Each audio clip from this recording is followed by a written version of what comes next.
Good morning, everyone. Welcome to Black Logic. This morning, for your news update, we're going to cover Texas facing devastating floods with 82 confirmed dead as rescue operations continue across the state. An Australian woman convicted of killing 3 relatives with poisonous mushrooms hid in beef Wellington. Trump plans to meet Benjamin Netanyahu to align on a Gaza war endgame, pushing a 60-day ceasefire proposal. And Israel strikes Houthi-held ports and a seized cargo ship in Yemen as tensions flare with missile exchanges. Tesla shares plummet 7% after Elon Musk announced his new American party, rattling some of his investors. And Trump slams Musk's news party as ridiculous, accusing him of sowing chaos and risking federal contracts. So that's pretty much your news updates for this morning, and we're going to get right to it.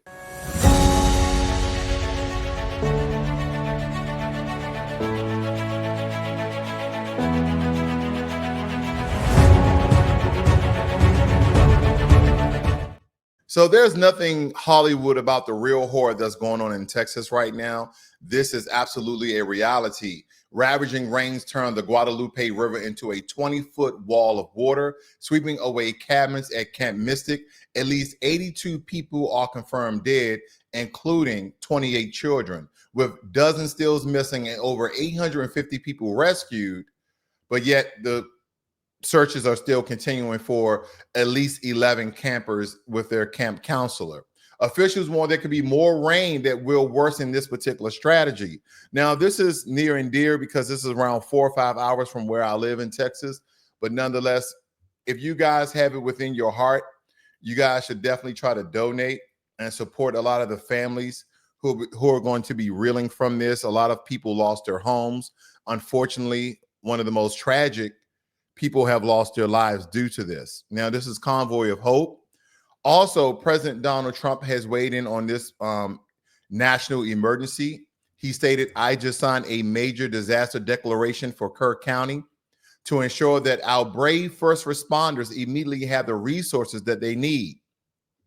These families are enduring an unimaginable tragedy with many lives lost and many still missing." The Trump administration continues to work closely with state and local leaders.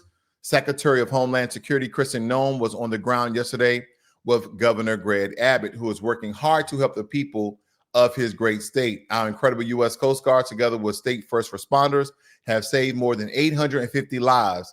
God bless the families and God bless Texas. So those are the words of the President of the United States, pouring out his support due to this tragedy, due to this flood.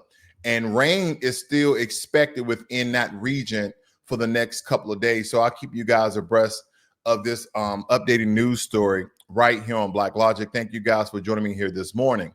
Now, here's an interesting story I just want to point to you guys' attention, because I want you guys to imagine a quiet lunch that turned lethal. Because in rural Australia, Aaron Patterson, age 50, has been found guilty of poisoning 3 family members and attempted to kill a 4th by severing death cap mushroom laced beef Wellington. She faces life in prison. The jury rejected her accident defense, pointing to forged mushrooms disposal of a dehydrator and selective planning. This case rocked Australia altogether. She basically poisoned 3 of her family members. Now, what's important about this for me that kind of connected with beef Wellington? I believe I've only had beef Wellington in my life 2 times, no more than 2 times, but quite recently in downtown Dallas, I had beef Wellington at a steak restaurant called Dakota, and it was absolutely superb. And beef Wellington, I don't know the cut of beef it is, but it's delectable, but it is cooked inside of some dough that then turned crispy. Listen, I don't know how they make it, but beef Wellington is a very delicious dish. It's done correctly, but she used this dish to poison her family. So I want to give you guys more updates through the newscaster here on ABC News. Members of her ex-husband's family, by serving them poisonous mushrooms, is now taking the stand in her own defense. Prosecutors claim Erin Patterson served beef Wellington made with death cap mushrooms. She denies the charges and told the jury earlier the poisoning was a tragic accident. Foreign correspondent Britt Clennett following the latest on that case for her. Britt, what is she saying in her defense? How is this case going? Hi, Diane. Well, as she took the stand for a second day, Erin Patterson told the jury that she picked and ate wild mushrooms several years before that deadly lunch, saying she developed this hobby for foraging during COVID, saying they just taste more interesting, more flavor. Now, she told the court that she bought most of those ingredients for that lunch at a local supermarket, and some were purchased from an Asian grocer in Melbourne, others from a supermarket. She said sometimes in that grocer, the bags might say something like wild mushroom mix. Now, she said she couldn't remember the specific purchase. There was also a dehydrator that she bought, which she said she did so to keep the mushrooms fresher for longer. So, Britt, what is the prosecution presenting so far to try to prove that this was intentional? This was no accident. Yeah, so today when she was asked if she agreed the beef Wellington that she served to her relatives that day must have contained death cap mushrooms, Patterson gave the very brief and very direct answer, yes, I do, therefore admitting that those poisonous mushrooms were actually in there for the first time. Now, at the center of this is intention, whether she intended to kill her lunch guests. And they need to prove beyond a reasonable doubt that that's the case. And prosecutors have very much honed in on her internet history, a search for websites that locate wild mushrooms for kind of nature enthusiasts. There's also an emphasis on messages that she sent her family members, her ex-husband's relatives. According to local journalists inside the court, there were moments that brought her to tears, including when her messages in a Facebook friendship group were read aloud in court, with one saying, "This family, I swear to God," with an expletive in there too. Patterson said she felt ashamed by those messages. All right, Britt Clinton, thank you. Well, there you have it, ladies and gentlemen. I would just be very weary of certain relationships that we have, either with friends and family, and them cooking you a meal. Now, of course, this doesn't happen. This is not occasional where people are poisoning people, so there's no alarm to be raised. But it's a very interesting story that if you guys want to know about, please leave that in the comment section below, because I think it's worthy to have a breakdown of possibly the relationship and background that Erin Patterson had with her family. Now, on the global stage, President Trump is stepping in hard, hoping to align with Benjamin Netanyahu on Gaza war endgame strategy. Now, during his upcoming visit, Trump says a 60-day ceasefire proposal could pave the way to peace. Prime Minister Netanyahu can deliver amid domestic pressures from far-right coalition partners remain to be seen. Now, there's really no evidence or information or proof or history that Benjamin Netanyahu will somehow sign a peace treaty after the 60-day ceasefire agreement that President Trump is mediating. Again, in some regards, it seems as though President Trump wants peace in the Middle East, but can we be frank? Tell me a time more than 10 years where there's been peace in the Middle East. And I don't mean that all of these countries in the Middle East are fighting amongst each other or fighting against neighboring countries, but tell me a time where there wasn't at least one Middle Eastern country that had a terrorist group or their governments fighting against another government and or terrorist group within that region or abroad. So again, a lot of people are looking at this very biblical. A lot of people are saying the reason why President Trump and America supporting Israel is from a spiritual and biblical standpoint, while others are like, hey, the Israel that we know today is not the Israel that's stemming from the Bible. Okay, those are just a report, ladies and gentlemen. So again, this is all about trying to stop a war that could full out annihilate and unalive a lot of people within the Palestine region. So again, I'll keep you guys updated with this situation as well. When it comes to Houthi and a serious escalation, Israel's military bombed multiple ports in Houthi-controlled Yemen. And it stated that the Ras Qatar power plant, they also struck the Galaxy Leader cargo ship that was seized by the Houthis in 2023. The Houthis retaliated with missile launches. This marks one of the most direct Israeli strikes on Yemen in weeks. So this is one of the things I continue to point out when it comes to the different conflicts and wars within the region. Whether it be Hamas in Palestine, Houthis in Yemen, You have Iran. Again, Israel seems to be in a lot of conflicts around the region. And I know there's a lot of Israeli defenders out there. And I'm just looking at this very neutral. Right? I'm not pro this or anti this. Because, you know, anytime that you speak in a particular manner that may be deemed not beneficial to the Israeli state, then you're being anti-Semitic. No, this is just me looking at it very neutrally and looking at the situation that Israel is in. They're literally fighting three different groups with a country no bigger than New Jersey. I want you guys to really think about that. I want you to combine Yemen, their landmass, their population, Iran, their landmass, their population, as well as Hamas. Now, this is mostly directed within the Gaza region because they're stating anywhere between 15 to 30,000 fighters in Hamas. So again, if we look at these combined forces against Israel, how is a country so small, no bigger than the state of New Jersey, has the military equipment, the military manpower in order to fight out and destroy a lot of their enemies, a lot of their foes? So again, this is something to look at, and we already know the answer to that, family, that America is funding that, and America is backing that altogether. So again, I know the questions are, and you can leave that in the chat below, leave that in the comment section below. How does Israel continue to be in all of these conflicts, and America seems to blindly support them without any justification or any end date in sight? Very, very interesting. Now, Elon Musk, Tesla investors panic Monday this morning, sending shares tumbling nearly 7% in their pre-market trading, wiping billions off the market. And the big question is why, and we already know, because CEO Elon Musk of Tesla announced he's launching the American Party. The American Party, stating basically that we live in a one-party system. And this is to challenge what we know the bipartisan system. Even though we have Republican, Democrats, and Independent, let's be realistic. No one really counts independents as an actual party because they don't have big shadow business and government supporting them with hundreds of millions and billions of dollars. Now, Wall Street fears distraction and political backlash, and Azori Partners even postponed a Tesla ETF launch amid the uncertainty. So this is going to hurt Elon Musk very, very financially. Here's my take when billionaires try to get in politics.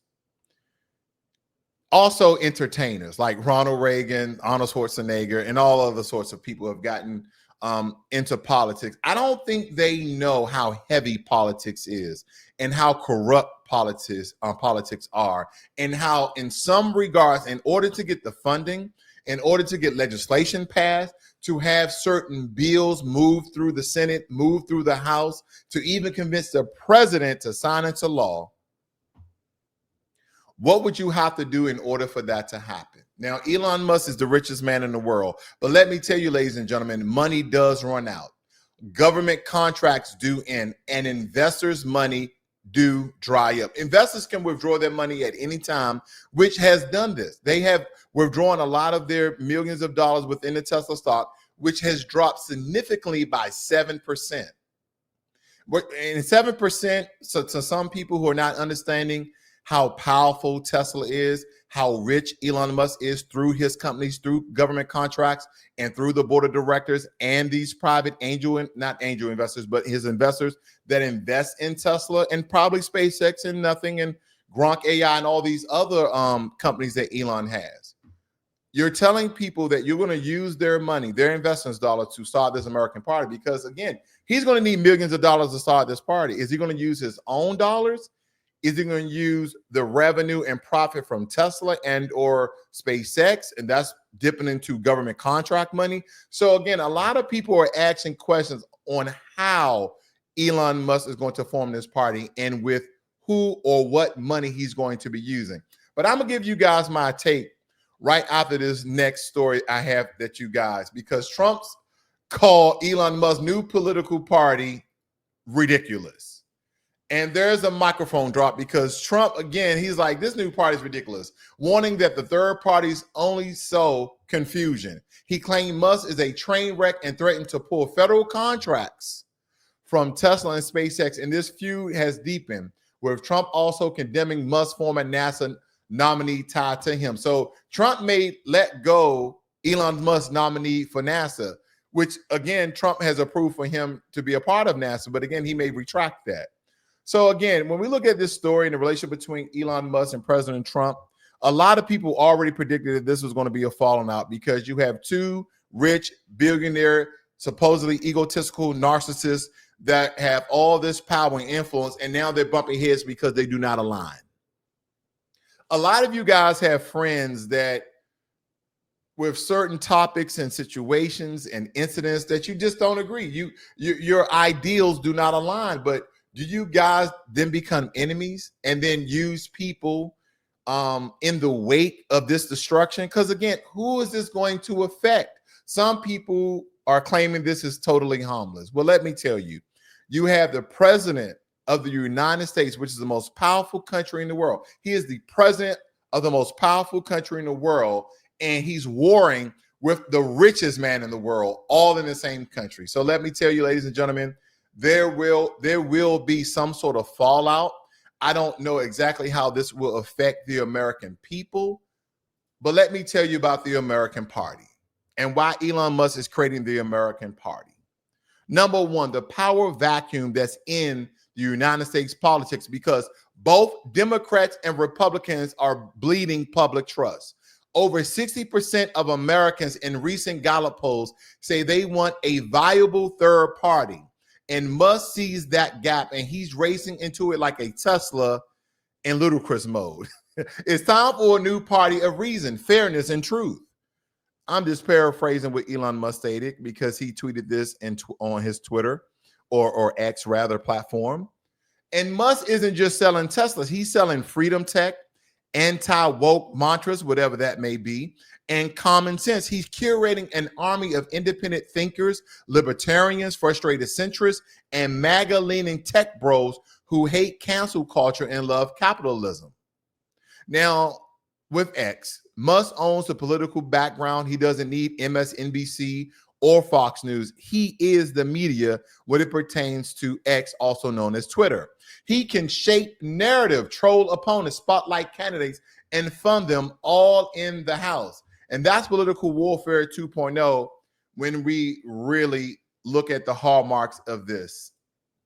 This is absolutely daunting to me because, again, these political parties like the Democrats and Republicans, conservatives and liberals, independent to a certain degree, they have all sorts of independent donors from all over the map, from all industries, from entertainers to bankers to oil tycoons. They fund legislation through political parties of what they want to see to make their companies and make their investors more profitable. So I'm just curious, out of some of the sect people I just named, like tech bros from the MAGA, libertarians, etc., who's going to fund this American party? Because let me tell you this, it's going to cost some money, ladies and gentlemen. It's definitely going to cost some money. But with Trump and Biden both aging liabilities, Musk wants a hedge. The American Party gives him influence in legislation, protection of tech crypto assets, leverage over future administrations. He's not just building a party, he's supposedly building a shield, so to speak. Now, a lot of people like myself, how could this actually work? When we factor in Musk's worth equal his political infrastructure, Musk has the capital to bankroll a new party without donors, without super PACs, without lobbyist strings. Think about it. No other third party founder ever had this advantage. Now, when we look at the national recognition of this, he doesn't need to build name recognition. He is the brand. Everybody in the entire world is familiar with Elon Musk and Tesla. Everyone. So again, he doesn't really need to sell this to anyone. He just needs to have a couple of people to back him with a couple of deep pockets. Because again, he launches the American Party, and every media outlet from CNN to TikTok, they're flipping their cameras his way. And when it comes to recruitment of the delusional talent that may jump on board with Elon Musk, we're talking about disenfranchised Democrats, could be people like RFK Jr., ex-Republicans, tech entrepreneurs, and social media influence altogether. They could all jump the ship and become American Party candidates overnight. I wouldn't be surprised if a lot of these people jump on board with Elon Musk and start to support him. Imagine voting systems, fundraising, political town halls, and live debates all hosting on X. It's centralized, it's monetized, and in some regards, it's Muskified. Because before Elon Musk took over X, you didn't really have to pay for anything. Now there's plans, and you get the blue check mark, the orange check mark, the white check mark. You have this plan, that plan. If you want stronger Gronk AI capabilities, he has monetized X, which is some regards was free, untethered media.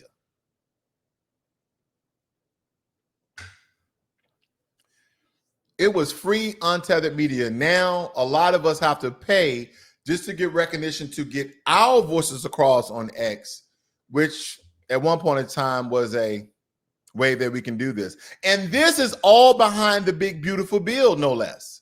He has done this because President Trump has signed the one big, beautiful bill into law on July 4th, Independence Day. And Elon Musk, when I think about this, when I really, really think about how this could fail, creating a party in some regards is easy. It's a couple of pieces of paper, a couple of dollars here and there. It's very easy. He's not going to be doing this himself. He has all sorts of, business managers and secretaries, etc. Creating a party is practically easy to him, but getting on the ballot in all 50 states, that's brutal. To have this American party to be accepted, getting on the ballot in all 50 states.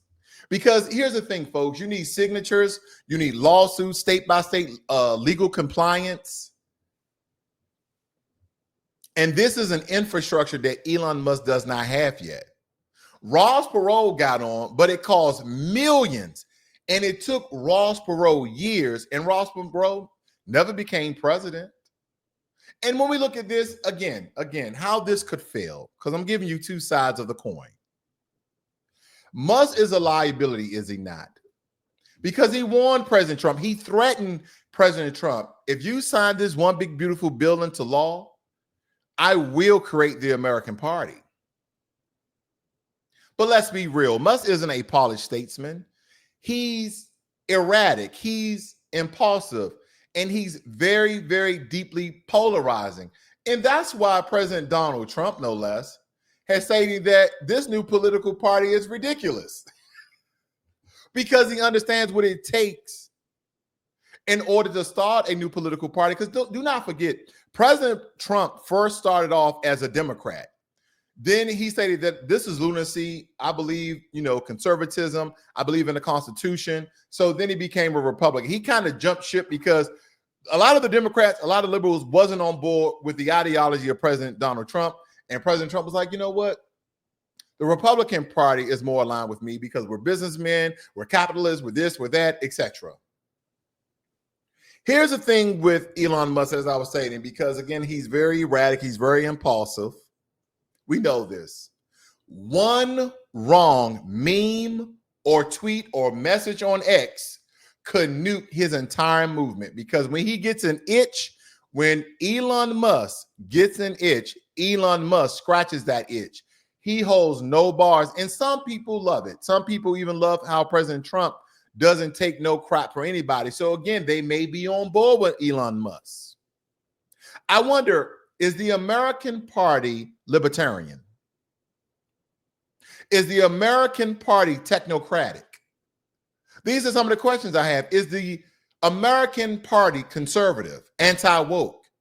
Now, until Musk drops a clear platform, it's at risk of being a cult of his personality. Because do not forget, he wants Gronk AI to align with his ideology. So again, when you guys are typing in things and you're trying to maybe get some information, Maybe you're trying to cite some references for a paper, or maybe you're just trying to get a fact, or you're trying to get an idea, and you just type in Grok AI. The way that Elon Musk was talking around 2 weeks ago, that he's going to align the responses of Grok AI with his ideology. So again, when we're talking about the American Party, is this for Americans and all our different views, or because you are starting this party and funding this party, is this some sort of cult of a personality of Elon Musk with no legislative spin? Now and again, both the GOP and the DNC will sue, smear, and smother this movement altogether. Remember what happened to Bernie in the DNC or the Tea Party in the GOP? Now, I want you guys to multiply this by 10 when it comes to Elon Musk. Because even if people are delusioned, most vote based on party loyalty, family tradition, or fear of the other side, right? I want to vote for the lesser of two evils. You know, I'm always going to vote Democrat. Traditionally, my family has always voted Democrat. So I'm going to vote Democrat because I'm a liberal. My family has always voted Republican. I'm going to always vote Republican because we are conservative. And with Musk movement, we need more than memes and rage. It needs grassroots monument and local candidates. Is Elon Musk is going to get on the street and beat feet and hold up signs and protest and try to get all 50 states to come on board to put the American Party on the map as a viable party that will contend, that will counter the Republicans and the Democrats? I just don't know. I just don't know. When we look at this, the American Party is a tech billionaire's moonshot, a wild fusion of populism, data, capitalism, and political disruption. Because here's my verdict. Blow up the dual ploy. Make Musk the new media kingmaker. Change how elections are funded for and followed. But it could also, when it comes to this, I don't know what you guys want to call this, the American Party, you know what could actually happen? This could implode from Elon Musk's ego. Now and again, I'm not anti-Elon Musk, pro-Elon Musk. Some of the things he's done in the tech space, 2 thumbs up, love it. But again, when we look at this relationship, when we look at the this ego, because he didn't want President Trump to sign a bill that President Trump and a lot of Republicans think that is good for America. And just cause there's going to be millions of Americans on Elon Musk's side, because there's been reports from 12 to 16 to even 20 million Americans will be cut out of Medicaid as well as SNAP. So he's going to have a large following that are going to jump on board. But could this American Party fail because of Elon Musk's ego that may implode? Could this somehow die on the battlefield of bureaucracy? These are some of the questions that I know the American people are going to have, because if you split the anti-establishment vote and you hand more power back to the very parties that Elon Musk wants to destroy, what's going to occur from this? What's going to be the fallout? And I think a lot of Americans actually want to know. But regardless of that, thank you for joining me here this morning. You guys have a great and wonderful day. And if you guys are interested in the American Party, let me know how that turns out.